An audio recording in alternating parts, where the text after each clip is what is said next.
What's that film? There's a trilogy about the little boy and then he grows up, and it's three films, black and white.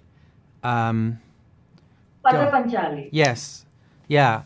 I watched those during the pandemic, and that influenced the film a little bit. In terms of it, just reassured me like I really want to make a science fiction film in that part of the world. Like it's a terrible thing to do, but I spent the time watching that film imagining it was science fiction. Hi, sir. My name is Dishya, and I'm from News 18 in India. Hi there. Hi.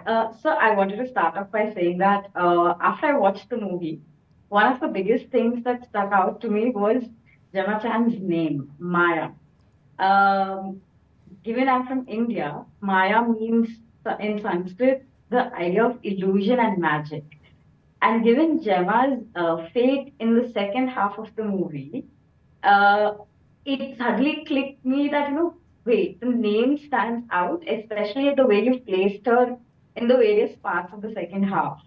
So I wanted to know from you, was that a very thought out name for her in the movie? I can't take credit for that.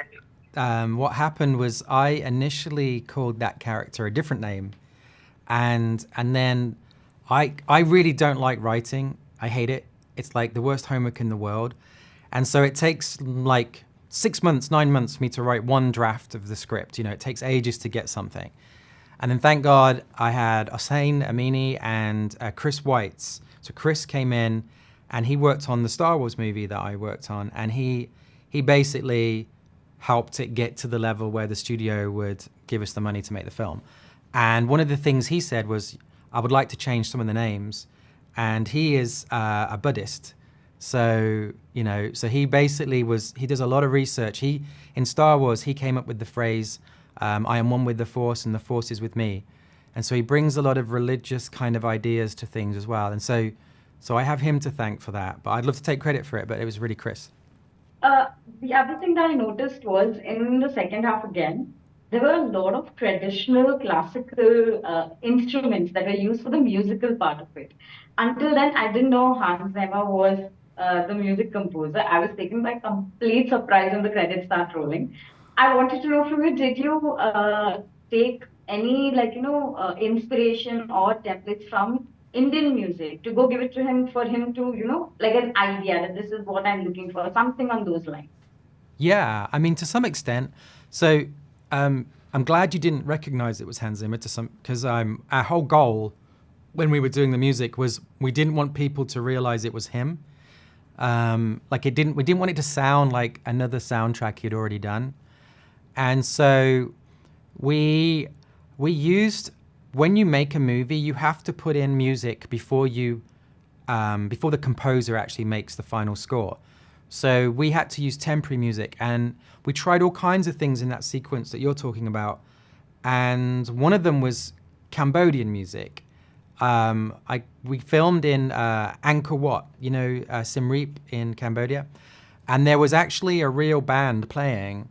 And the one guy was blind, and they were just amazing. And I bought their CD because they were selling it. And so I bought their CD, and then we tried using that. And obviously Hans gets to hear that kind of thing and sort of understand the flavor we're after. And what he did that I thought was very smart is he took a theme that is towards the end of the movie that is with orchestra and choir, a very sort of religious sound. And he then gave it all these Asian instruments. And so the audience gets to learn it earlier in the film without realizing it. Then they hear it in this totally different version towards the end, and it feels familiar. And so there was these little tricks that I thought was very clever. My last question is that this is one question I ask every director that I get a chance to talk to. Is Indian cinema has crossed the boundaries. We've gone to the Oscars. We've got RRR there, and there is so much more content that people are consuming, Indian content, international wise.